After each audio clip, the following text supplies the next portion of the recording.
Are you going out tonight or this weekend? If so, you looking good. So now, why don't you get the smell good? Get your body oil only at the Playa Tea Oil Shop. Stop in or call us. 216-355-9702. Get yours today. Oil Shop. Smell good. So good, so good to me. Yeah. Playa T, that's my first time here at the Playa T show. I want to thank y'all for having me. Let me get right into this. I'm broke. Anybody else broke? I'm just going to go out and admit it. You know what I'm saying? You ever been so broke that you go to a gas station with a pocket full of change and you confident walking in there until you see the girl kind of cute, so now you think of some kind of lie like, damn, what pump did this nigga park at? Man, I can't believe you sent me with this shit.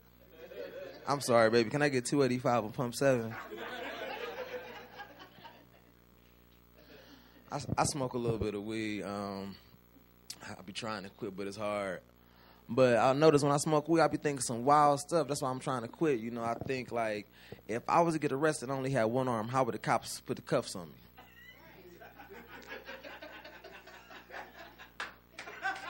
me? If I was a forced sex on a prostitute, would I get charged of rape or grand theft? How would chairs look if my knees bent the other way? Some wild stuff, man. I'm telling you, I told you. Some wild shit.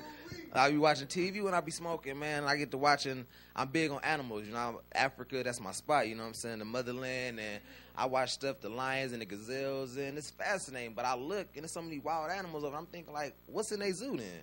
You know, like... Playa T, that's me, Hollywood in the hood.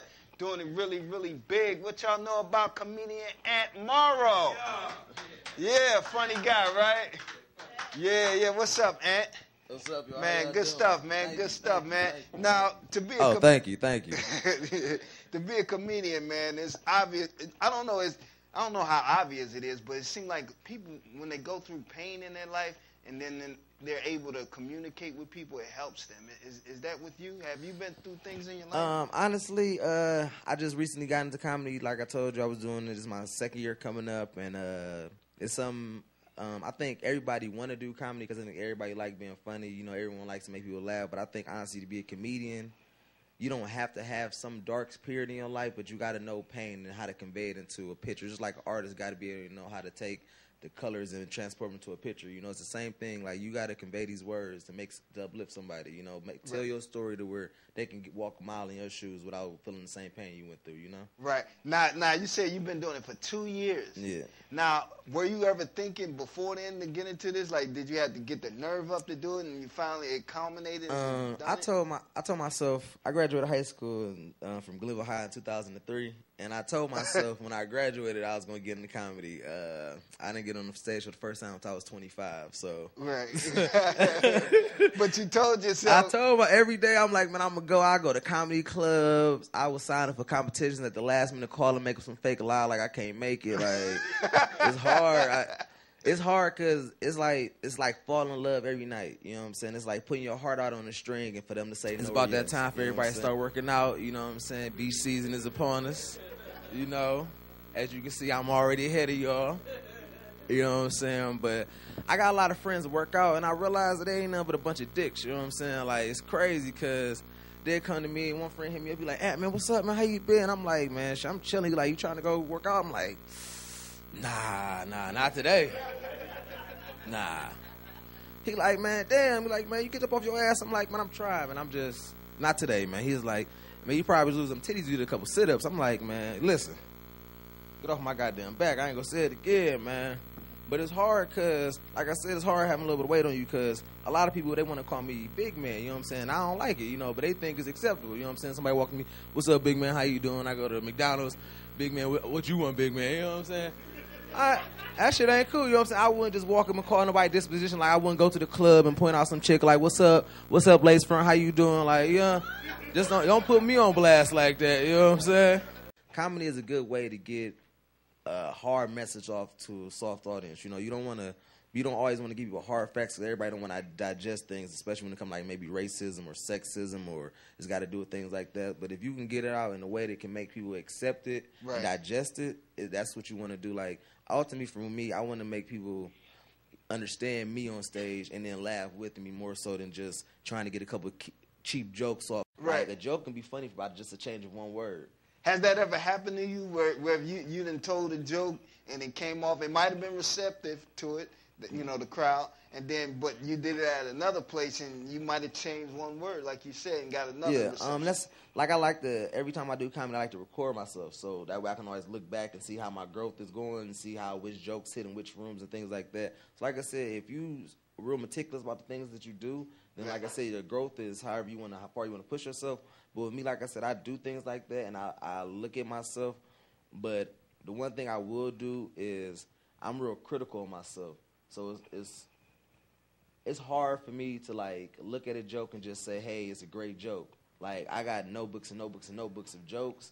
But maybe only a tenth of it I've actually performed just because 90% of it I don't think's that good. Wow. So once you get on stage and you just change that one word or you say it with a different kind of just evocation of the voice, or you may just have a different emotion. Like, I may tell a joke one day and say it in a happy tone, then the next day I'm saying it like I'm depressed about it, you know? Right. And that might be the difference in making a joke great and making it fall Now, flat, you just know? did it. Right. You've been really busy lately, man. This brother been doing shows off the hook, man. And he just did a show on West 6th Street, downtown Cleveland at the Blind Pig. You know, that's where the white folks are, you know? The Blind Pig, you know? So that's where the white... Hold on. You know, well, you know, if you're going to have a winking lizard, you're going to have a blind pig, too, you know what I mean?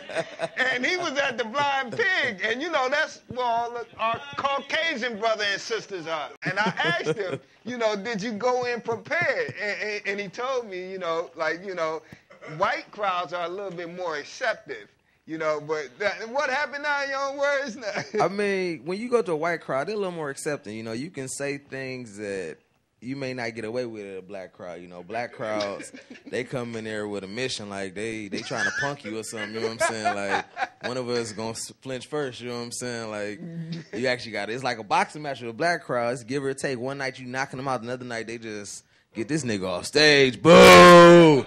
Ooh, they trying to make you go back to your mama like, Mom, you can't believe what they said to me tonight. You told me but you but don't like a white crowd. Like I said, they accepting. You can say something about. You can say you can go from talking about Penn State to abortion to God ain't real, and they'll follow you beat to beat laughing. Right. A black crowd, you gonna get somebody. Hold on, God ain't real. You know what I'm saying? So, like I said, you just a little more carefree in a white crowd. You know what I'm saying? Now, you said you don't like telling. He doesn't like telling, you know, black jokes in the white crowd. You know, because he don't like, you know, white folks laughing at black people. I think that's pretty cool. What's out there, right? I think that's pretty cool. I mean, it's because it's like you look at it like. Your job as a comedian is to make people laugh, but at the same time, you want them to respect you in your craft of what you do. You don't want to sit there and just be a little dancing boy, you know what I'm saying? I ain't giving them no tap shoe. I'm just telling jokes, you know what I'm saying? So I don't want them to look down at me or my people, and I don't want them to think that I'm speaking on behalf of nobody.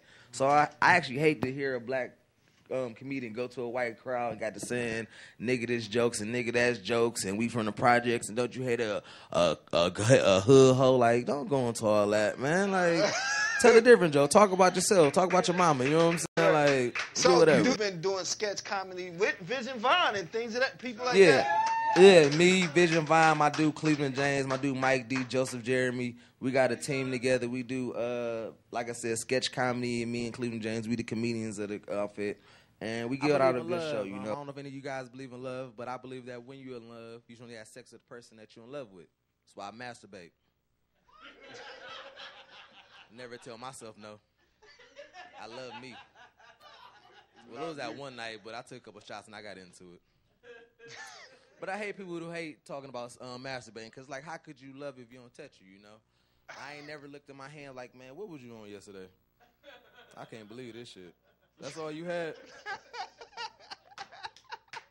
But like I said, even though I do comedy, I'm still a shy guy. And I notice girls want you to do a lot of stuff. They want you to be freaky. And girls, You know what I'm saying? So I tried to step my game up. So I sent the girl a dick pic.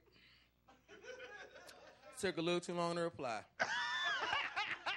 That 3 minutes for like 3 hours. I spaced back and forth from my house like, man, damn, like the breeze and blew in. I got an old phone. This is smudge on the camera. You just got to see this bitch in person. But girls, they still want more from me. So like, Aunt, tell me what you want me to do. Tell me what you want me to do. I'm like, all right. But I can't do this, but I can text it. So I pull out my phone. Can I put my fingers in your ass, smiley face? My name is Anthony Morrow. Thank you.